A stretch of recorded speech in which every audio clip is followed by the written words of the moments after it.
présentation officielle de ce conflit qu'on appelle le conflit israélo-palestinien, on nous dit qu'il y a deux peuples qui se disputent la même terre.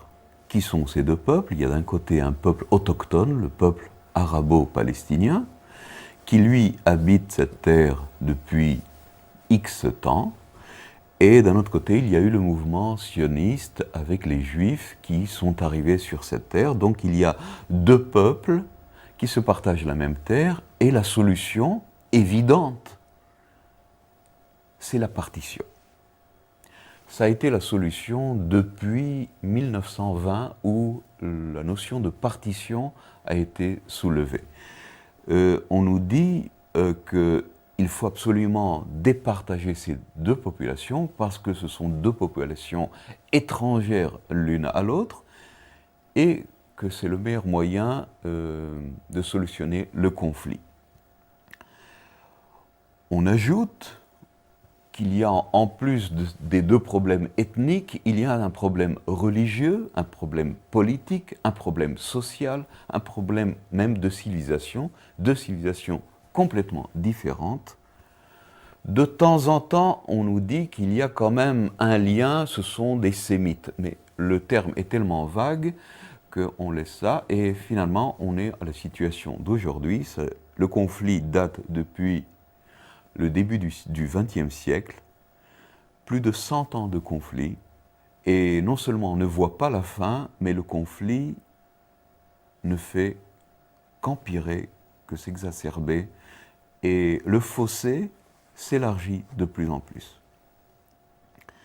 La thèse de l'ouvrage, c'est justement aller à contre-pied, à contre-courant de cette thèse. Que dit l'ouvrage en quelques mots? La thèse de l'ouvrage, c'est que il n'est pas du tout question de deux peuples. Sur cette terre, il n'y a qu'un peuple.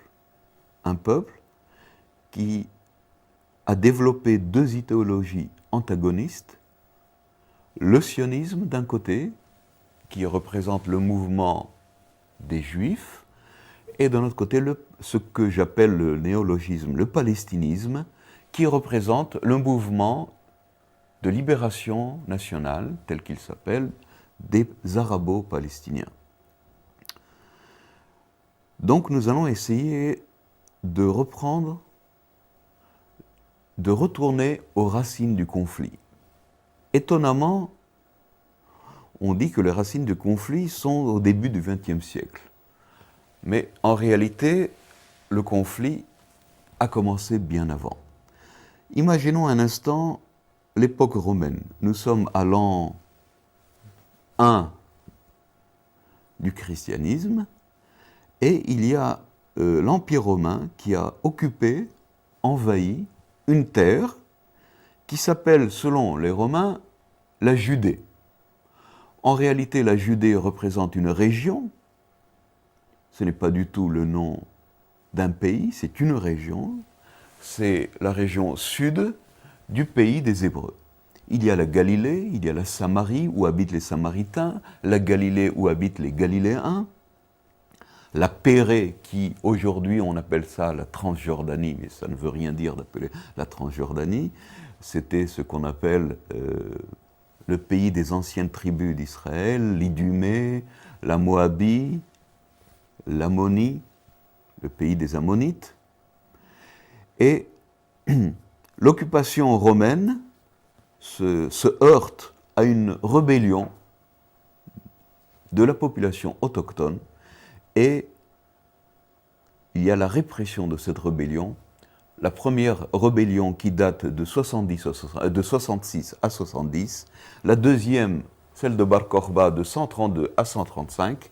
Après la répression de cette rébellion, l'empereur Hadrien rebaptise ce pays et lui donne pour la première fois le nom de Palestine.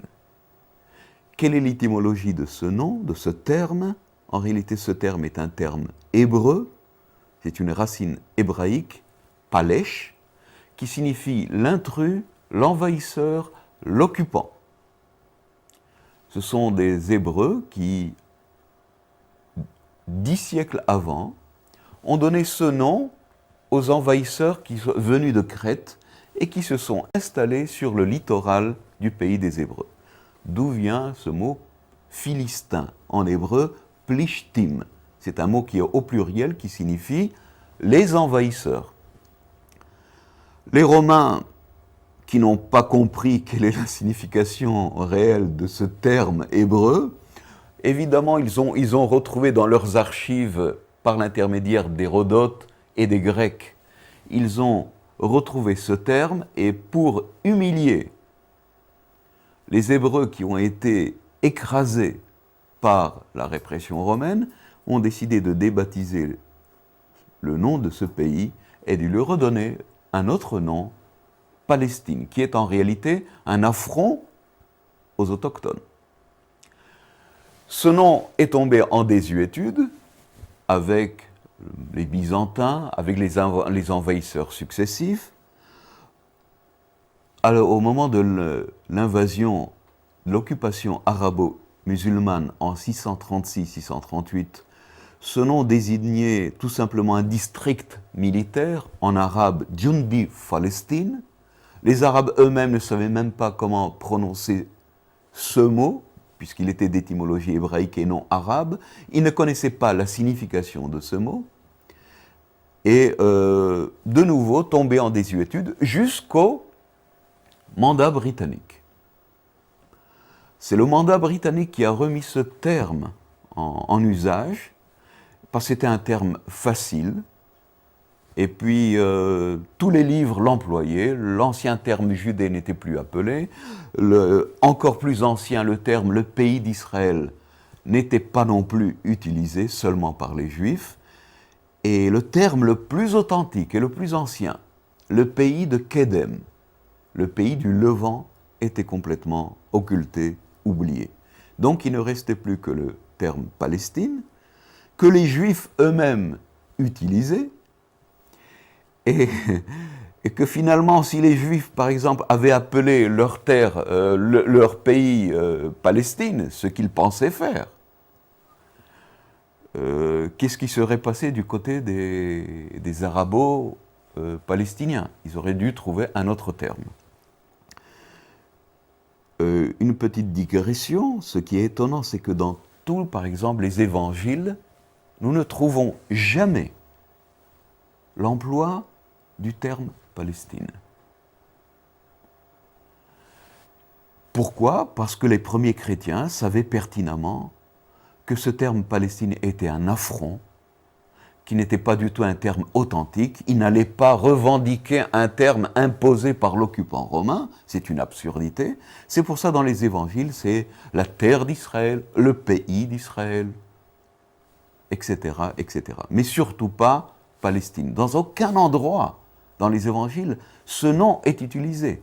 Ce qui est un peu bizarre, c'est d'entendre aujourd'hui des curés revendiquer le terme Palestine et d'appeler Jésus le Palestinien. C'est une aberration, c'est une absurdité. Revenons à la thèse. Donc les Romains ont écrasé la rébellion des Hébreux, mais la théologie judaïque qui veut que nous pensions que les Romains se sont comportés presque comme des nazis et qu'ils ont chassé tout le peuple autochtone, c'est un mensonge historique, c'est une aberration. Les Romains ont combattu les soldats, ont crucifié les rebelles, ont peut-être déporté 5%, 10% de la population autochtone, mais le gros de la population est resté sur place. Que s'est-il passé avec cette population restée sur place? Au fil du temps, cette population restée sur place, mais peut-être sans son cadre de dirigeant, a peut-être perdu un peu de sa volonté politique, mais son identité ethnico-nationale, culturelle, est demeurée. Et puis, jusqu'en l'an 636-638, avec l'occupation arabo-musulmane, on nous parle tout à coup d'une population arabe qui vit dans ce pays. Et encore une fois, là, on a extrêmement besoin de la sémantique pour nous aider. Quand on dit arabe, on parle de quoi? On parle d'ethnie, on parle de langue, on parle de culture, on parle de civilisation, on parle de peuple. Peut-être qu'il faudrait dire une population arabophone, parce que pendant 1300 années, sous l'occupation arabo-islamique, cette population hébreu qui habite sur sa terre a été laminée, occupée, opprimée, oppressée, jusqu'au moment où elle-même a perdu son identité, a perdu sa mémoire. Elle a adhéré non seulement à l'idéologie de ses bourreaux, à la théologie, à la langue, à la culture. Ces 1300 années d'occupation, il ne faut pas oublier que cette population a subi 1300 années d'occupation arabo-musulmane. Une occupation qui n'était pas éclairée, où il y avait le statut de dhimmi. Si vous n'étiez pas musulman, alors dans le statut de dhimmi, vous n'avez aucun droit. Vous n'avez pas le droit à une terre, on pouvait prendre votre femme, vous étiez humilié. Donc, le seul moyen de sortir de cette oppression était de s'islamiser, de s'arabiser. Mais cette population arabophone, arabisée, islamisée, n'est pas du tout arabe du point de vue ethnique. C'est une population hébreu. Et là est la grande découverte. Si cette population est une population hébreu, d'origine ethnique hébreu, et que des Juifs qui sont eux-mêmes des Hébreux, et qui ont adopté une dénomination religieuse, judaïque, retournent au pays de leurs ancêtres, qu'est-ce que nous avons ici? Nous avons deux parties d'un même peuple, une partie restée sur sa terre, une autre partie revenue au pays de leurs ancêtres, qui se déchirent et se combattent dans une guerre fratricide, deux parties d'un même peuple qui ont adopté deux idéologies antagonistes et qui sont en train de se faire la guerre. Si jamais il y a un réel effort de mémoire historique, de retrouver, de recouvrer leurs racines de cette population qu'on appelle aujourd'hui palestinienne, face à cette population qu'on appelle israélo-juive, et que nous arrivons à leur révéler la vérité, cette vérité aussi bien tragique mais libératrice, qu'ils sont en réalité un seul et même peuple. Le peuple hébreu cananéen, divisé par et écrasé par les envahisseurs successifs, aussi bien romains, byzantins, arabo-islamiques, britanniques. Je pense que la volonté et le désir de se combattre seraient à tout le moins atténués. Donc il y a vraiment un processus d'éducation, un processus de prise de conscience, un processus de compréhension du conflit. Et Ernest Renan a dit une phrase que je trouve terrible. Il a dit que l'oubli et l'erreur historique sont un facteur essentiel à la création d'une nation. Pour le paraphraser, je dirais que la mémoire et la vérité historique sont un facteur essentiel à la libération d'un peuple, à sa désaliénation. Et évidemment, pour qu'il y ait ce processus de désaliénation, il faut commencer à une éducation historique, linguistique, culturelle, et essayer de recouvrer et de retrouver ces processus qui ont provoqué un oubli, aussi bien dans la population palestinienne que dans la population israélo-juive. Pour bien comprendre le statut de dhimmi, il faut comprendre qu'est-ce que c'est cette notion-là qui ressort de temps en temps, l'Oumma, la communauté islamique musulmane. Trop souvent, il y a un amalgame entre des notions qui sont complètement distinctes, où on parle d'un côté religion, ensuite d'un autre côté on parle d'ethnie, de peuple, et d'un autre côté on parle de langue. Ce sont trois notions différentes qu'il ne faut surtout pas faire un mélange, une mixture, parce qu'on ne pourra jamais s'en sortir pour bien comprendre le conflit. La Oumma musulmane est une communauté religieuse. C'est vrai que le départ vient d'Arabie saoudite. Mais au départ, elle se considère comme une communauté religieuse parce qu'il y avait des Arabes qui n'étaient pas du tout des musulmans. Non seulement ils n'étaient pas des musulmans, ils combattaient idéologiquement la théologie de Mahomet. Ils n'étaient pas des mahométans. Vous savez, dans l'islam, il y a la différence entre d'un côté la djihiliya, ce qui signifie l'époque de l'ignorance, la pré-islamique, et ensuite l'islam. Donc il y avait des Arabes qui n'étaient pas des musulmans, qui n'appartenaient pas à la communauté musulmane. Et que fait la Oumma, cette communauté musulmane? Elle veut islamiser, elle veut s'élargir, et il y a ce qu'on appelle l'invasion, les invasions successives arabo-musulmanes.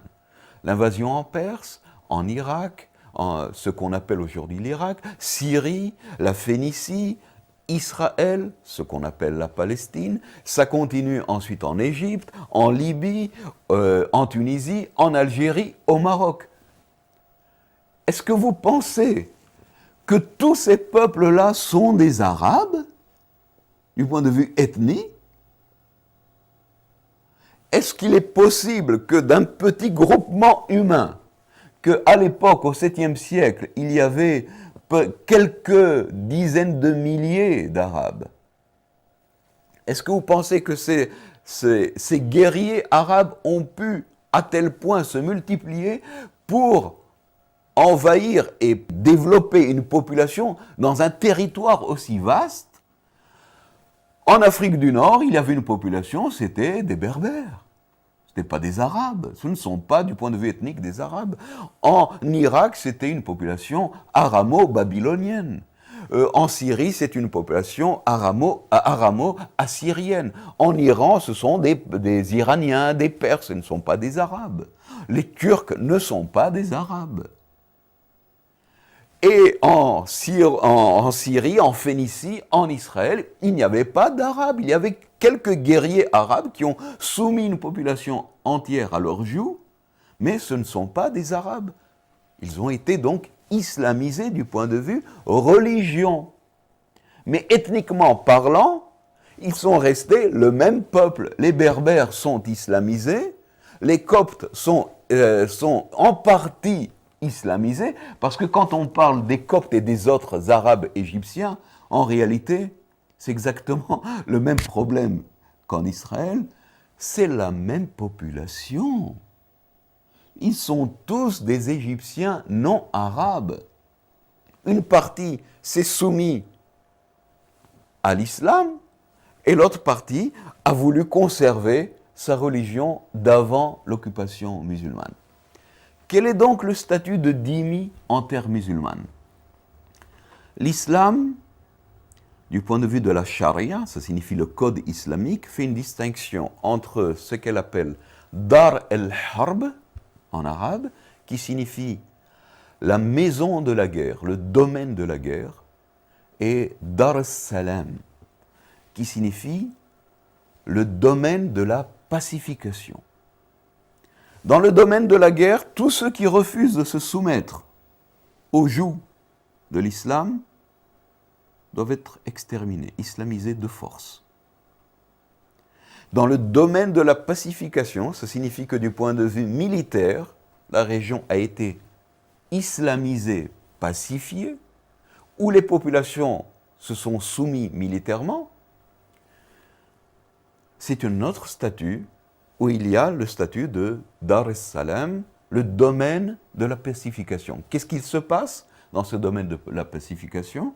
L'islam reconnaît ce qu'on appelle les peuples, ce qu'elle appelle les peuples du livre, qui sont les chrétiens, les juifs et une partie de Zoroastre ou de Sébaïens, qui sont des petites sectes que l'islam pensait qu'ils étaient monothéistes.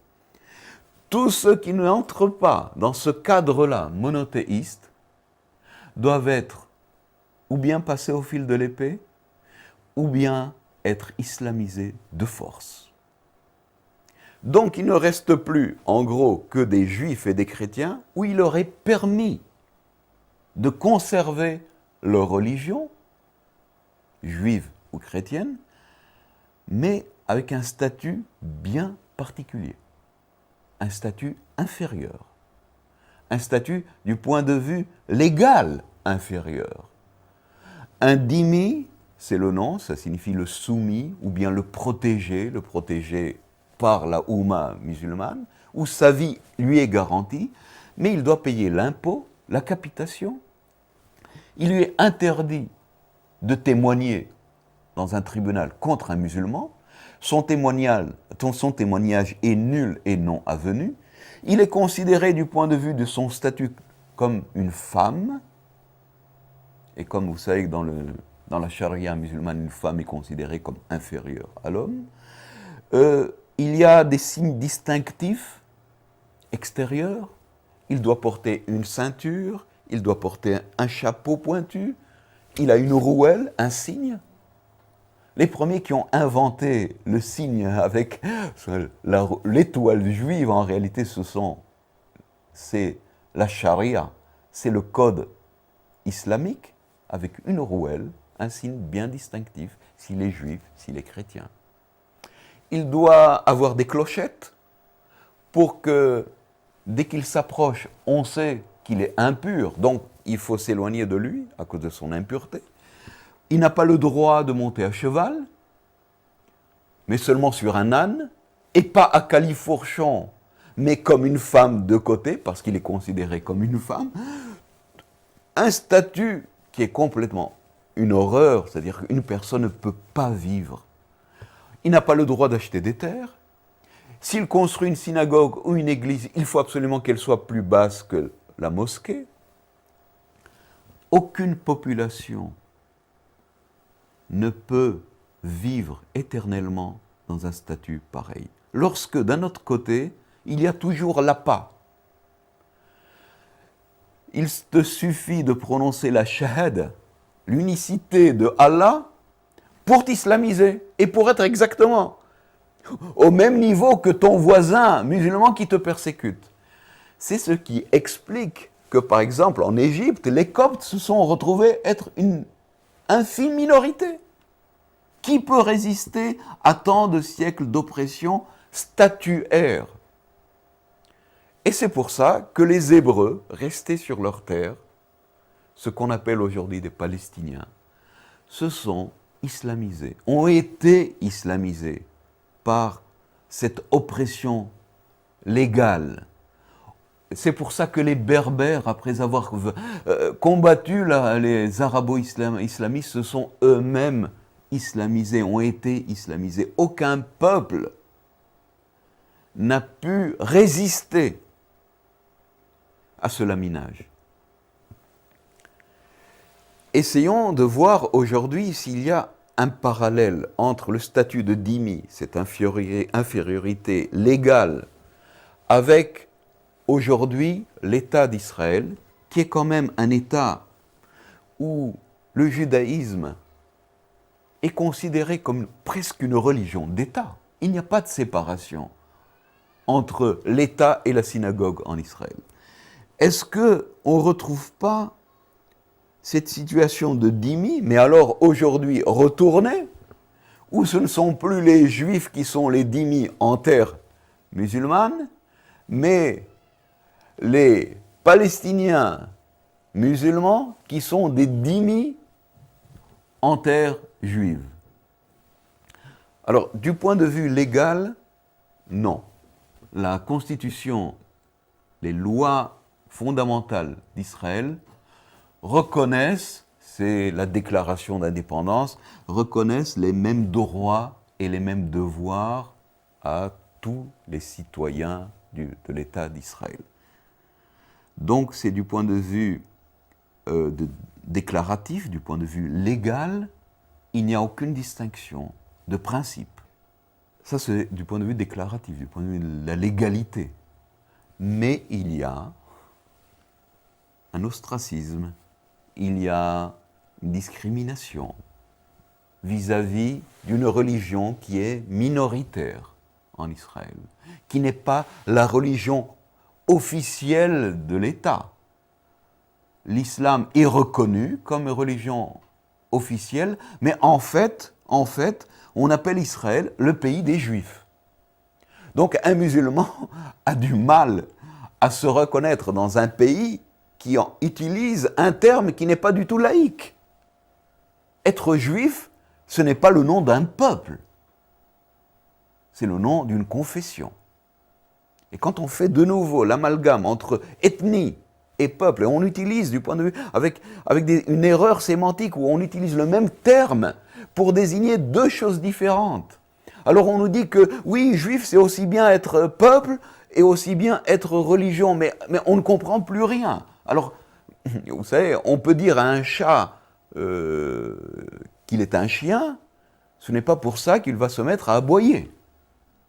Ce sont des fantasmes sémantiques qui contredisent des réalités. Il y a un peuple hébreu, et dans ce peuple hébreu, il y a certains qui sont de confession juive, d'autres de confession musulmane, et d'autres de confession chrétienne. C'est ce qui se passe en réalité en Israël. Étant donné que l'État d'Israël a donné la suprématie, pas du point de vue de jure, de jurer, mais du point de vue de facto, en fait, une suprématie au judaïsme, alors on a l'impression que, évidemment, la population qui n'est pas juive se trouve dans un statut inférieur. Mais ni la Cour suprême israélienne, ni les lois fondamentales de l'État d'Israël ne vont dans ce sens. Donc ce sont deux choses différentes. Le statut de dhimmi dans la charia, dans le code islamique, et le statut des minorités non juives dans l'État d'Israël.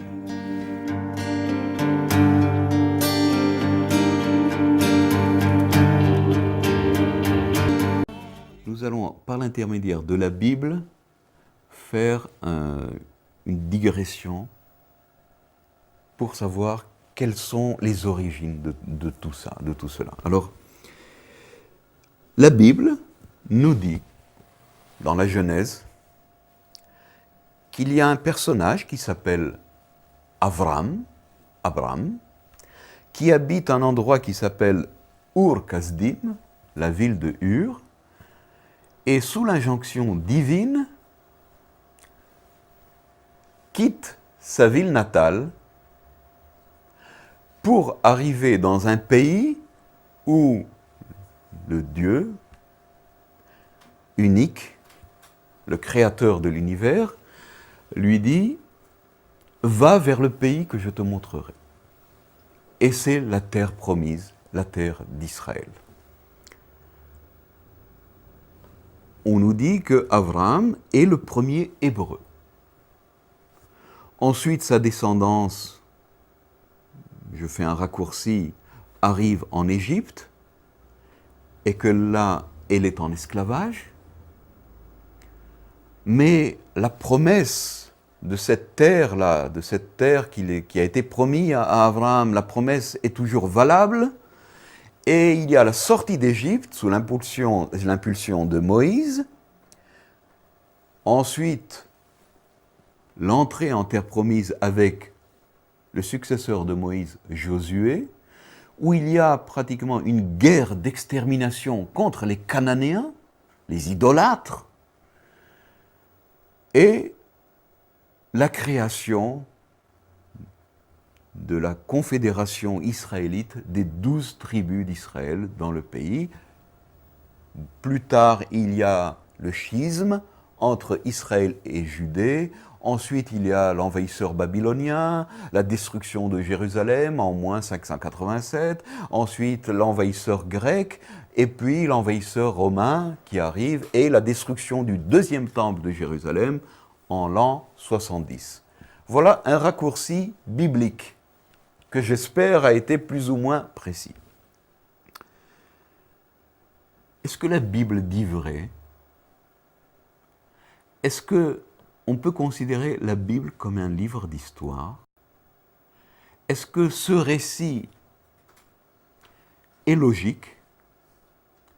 Est-ce qu'il y a des contradictions internes dans ce récit? Est-ce que c'est une même personne qui nous raconte, ou bien ce sont des rédacteurs différents qui se contredisent?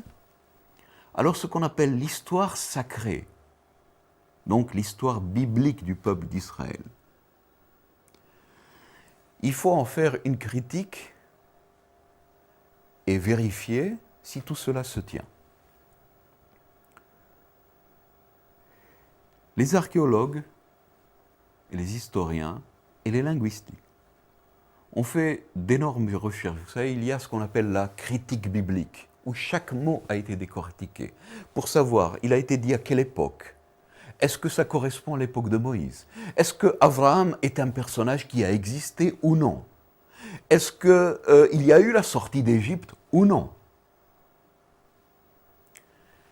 Alors, plus les recherches se développent et on arrive à certaines conclusions.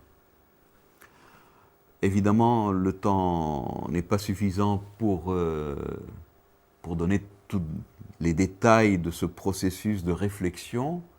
Et je vais vous donner à peu près la conclusion. La conclusion de la plupart des scientifiques, des archéologues et des historiens qui se respectent et qui réfléchissent de façon rationnelle et pas de façon religieuse. Où il n'y a pas de dogme religieux qui leur interdit, où il y a des tabous, où on ne peut pas dire certaines choses. Alors l'histoire biblique telle qu'elle a été racontée dans la Genèse est inacceptable. Elle est anti-historique. Le peuple hébreu est un peuple autochtone. Il n'y a absolument aucune différence entre le peuple hébreu et le peuple cananéen. C'est exactement le même peuple, le peuple hébreu cananéen. Les différences sont des différences géographiques. Canaan est un terme hébreu qui signifie tout simplement le littoral, les terres basses. Hébreu, ivri, signifie tout simplement les hautes terres, les versants des collines. Et je voudrais vous citer un célèbre archéologue qui a écrit un livre qui s'appelle « Aux origines d'Israël », William Dever, et quelques conclusions de William Dever justement sur cette question de l'historicité de la Bible.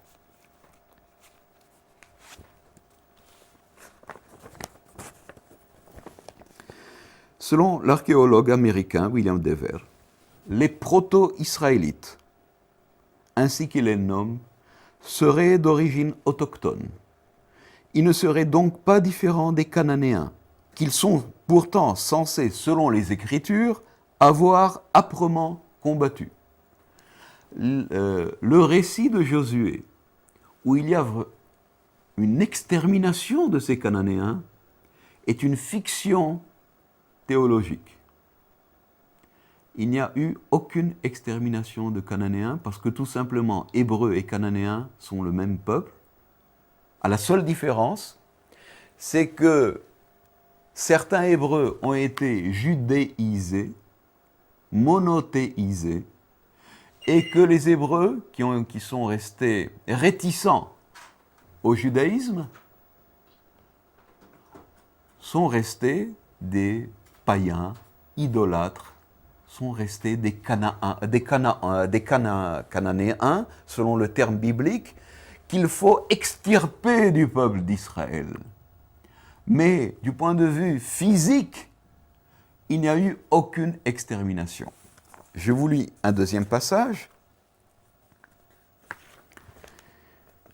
où il dit « Le compte rendu des données archéologiques ne nous laisse pas le choix. C'est un fait. Les témoignages matériels n'étayent pas le récit biblique d'une invasion militaire massive du pays de Canaan, que ce soit dans la version des Nombres à l'est du Jourdain ou dans celle de Josué à l'ouest. La conquête de terre de Canaan, cet épisode d'une grande violence, qui décrit une puissante armée israélite menée par Josué, ravageant l'une après l'autre les villes et les places fortes cananéennes, il n'y a aucune trace de cette conquête. William Dever ajoute même « La conquête, pas plus que l'exode, n'a eu lieu si l'on s'en tient aux témoignages matériels, archéologiques, historiques et scientifiques. » Pas plus l'exode. Il n'y a donc jamais eu d'esclavage en Égypte. Ce sont des mythes, des légendes judaïques. Je ne vais pas m'étendre sur la raison de l'invention ou bien du développement de ces légendes. Il y a bien sûr des intentions théologiques, mais du point de vue historique, le peuple hébreu n'a jamais été en esclavage en Égypte. Il n'est pas descendant d'Abraham. Abraham n'a pas existé, c'est un personnage légendaire. Le peuple hébreu est autochtone sur cette terre et il n'est pas différent des Cananéens. C'est donc tout le récit biblique, l'histoire sacrée biblique qui est complètement renversée. Et maintenant, il est le temps de parler du judaïsme. Alors, d'où vient ce judaïsme? Comment s'est-il créé? Pourquoi s'est-il imbriqué dans le peuple hébreu? Pourquoi avait-il besoin du peuple hébreu pour développer sa théologie? Parce que le judaïsme, en voulant développer le monothéisme, avait trouvé dans le peuple hébreu un substrat qui permettait le développement du monothéisme. Ce substrat, on l'appelle l'énothéisme. Énothéisme, qui signifie, c'est un terme théologique, qui signifie qu'il y a un peuple qui reconnaît l'existence d'autres dieux, mais il a son Dieu national, et c'est un Dieu qui est privilégié.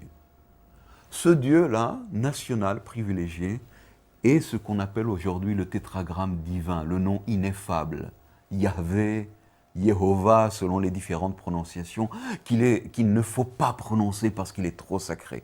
C'était un des dieux des Hébreux, qui a été privilégié en tant que Dieu national. Les Hébreux étaient des animistes, des polythéistes, des énothéistes, qui reconnaissaient l'existence d'autres dieux avec un Dieu national. Le monothéisme, donc, a trouvé la faille, a trouvé le moyen de se développer sur ce substrat énothéiste. Et c'est ce qu'a fait le judaïsme. Il n'a pas trouvé de meilleur peuple pour développer son monothéisme pur et dur, avec son code religieux, que le peuple hébreu. Il a donc phagocyté le peuple hébreu, il a développé sur le peuple hébreu ces dogmes monothéistes, et c'est à peu près en l'an moins 700 de l'ère chrétienne, véritablement la création, l'impulsion du monothéisme judaïque. À partir de là, les textes bibliques ont été rédigés, glosés, réécrits. Donc toute l'histoire du peuple hébreu a été biaisée par le monothéisme judaïque. C'est pour ça que les données sont faussées et qu'il y a cet amalgame terrible entre hébreu, qui est une dénomination ethnique, israélien, qui est israélite, la confédération des tribus israélites, est aujourd'hui une citoyenneté, une nationalité, et juif qui est une confession, un dogme, une théologie, une religion. Du moment qu'on fait un amalgame sémantique entre trois données différentes, on ne comprend plus l'histoire du peuple hébreu. Très longtemps, le peuple hébreu a été réticent au judaïsme. C'est pour ça que la Bible nous parle d'un peuple à la nuque roide, d'un peuple qui refuse et qui fait le veau d'or, et qui dit non à Moïse, et Moïse est obligé de le punir. Et toujours, il y a des punitions divines qui tombent sur le peuple d'Israël, ou le peuple hébreu, parce qu'il ne fait pas assez bien la religion monothéiste juive, et qu'il est toujours réticent. Et qu'il y a les prophéties, et si tu ne fais pas la Torah, tu seras jeté en exil, tu seras puni. C'est donc que le judaïsme avait tout intérêt, et là on revient à la question actuelle politique. Quand le sionisme, qui était un mouvement, au départ un mouvement de libération hébreu, il ne s'appelait pas sionisme, il s'appelait tout simplement le mouvement de libération hébreu. Et là, je fais un raccourci de 3000 ans pour arriver aux questions actuelles. Lorsque le judaïsme a vu ces Hébreux déjudaïsés, ils étaient tous des laïcs au début du mouvement de libération hébreu, vouloir revenir à la terre de leurs ancêtres et créer de nouveau leur peuple, leur indépendance, leur nation, leur identité ethnique et nationale. Le judaïsme a compris que ce mouvement était un arrêt de mort contre le judaïsme. Et il a réussi à pénétrer ce mouvement de libération nationale en lui donnant le nom de sionisme. Et là, il a faille, parce que sionisme vient d'un terme qui signifie, au départ, du point de vue étymologique, Sion. Sion, c'est Jérusalem. Donc en réalité, le judaïsme a voulu créer un nouveau Vatican, un Vatican juif sur la terre des Hébreux. Et c'est pour ça qu'il s'est confronté au mouvement de libération hébreu, et que finalement l'État d'Israël d'aujourd'hui est une sorte de compromis entre deux mouvements antagonistes. Le mouvement de libération hébreu, qui voulait créer sur cette terre un pays moderne, laïque, complètement où il y a une séparation totale entre la religion et l'État, où la définition nationale était en dehors de toute connotation ou considération religieuse, et entre le judaïsme, qui lui ne voulait pas perdre sa prépondérance, sa domination dans le peuple hébreu. Et de cette confrontation-là est né le compromis de l'État d'Israël, où il est bancal, où il y a à la fois la laïcité et la religion, où il y a, du point de vue juridique, une séparation, et d'un autre côté, on voit qu'il est appelé le pays des Juifs, l'État des Juifs, qui est une connotation religieuse. C'est un paradoxe. Ce paradoxe-là, l'État d'Israël ne l'a pas encore surmonté. D'autant plus qu'il s'est trouvé confronté, avec le mouvement des libérations des Hébreux, s'est trouvé confronté à une population autochtone, arabophone, qu'il n'a pas su reconnaître comme étant les frères hébreux restés sur leur terre, arabisés, islamisés, christianisés. C'est là le drame. Je vais vous lire quelque chose d'extrêmement important, juste pour prouver qu'il n'y a pas de déterminisme dans l'histoire, que tout, ce sont des choix, ce sont des combats, ce sont des luttes. En 1894, un des pionniers du mouvement de libération hébreu, Israël Balkind, venu en terre d'Israël, sur la terre des Hébreux, regarde ces paysans arabophones, et après de longues études, de longues recherches, arrive à la conclusion, et je le cite, ceux qu'on appelle les Arabes sont en réalité nos frères de sang, des Hébreux. Plus tard, Ber Borochov, un célèbre idéologue marxiste, aussi qui participait au mouvement de libération des Hébreux, en 1905, ne disait pas autre chose, disait que les petits paysans sur cette terre sont les descendants des vestiges du peuple hébreu. Si l'État d'Israël avait été fidèle au mouvement de libération hébreu, au mouvement de libération nationale hébreu, et n'avait pas été phagocyté par le judaïsme sioniste, il y aurait eu une réelle désaliénation de la population autochtone et de ces juifs revenus sur la terre de leurs ancêtres. Il y aurait eu la création d'un seul pays avec un seul peuple, où il y aurait eu une laïcité totale, où il y a eu une séparation totale de la religion et de l'État, où tous les habitants, tous les citoyens auraient eu les mêmes droits et les mêmes devoirs, le même peuple, la même ethnie, un seul peuple, un seul État, un seul pays.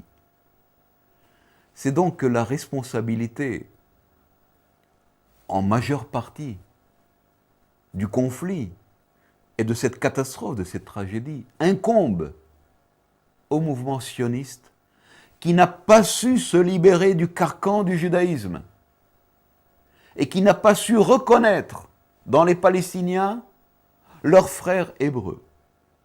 Évidemment, il y a aussi la responsabilité du panarabisme islamique qui, lui,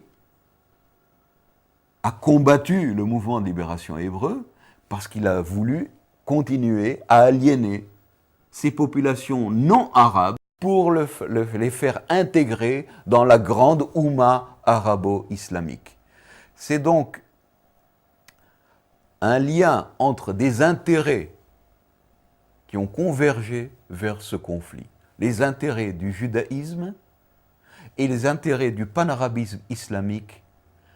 Cette convergence d'intérêts, c'est elle la responsable et l'unique responsable de ce conflit tragique. Quelle est donc la solution? La solution est un processus de désaliénation. Ça signifie de déjudaïsation et de désarabisation, désislamisation, désionisation, dépalestinisation. Il faut retrouver l'identité authentique, originelle, originale de cette terre, de ce peuple, de ce pays, pour que j'espère créer le pays du Levant, où tous les citoyens auront les mêmes droits et les mêmes devoirs.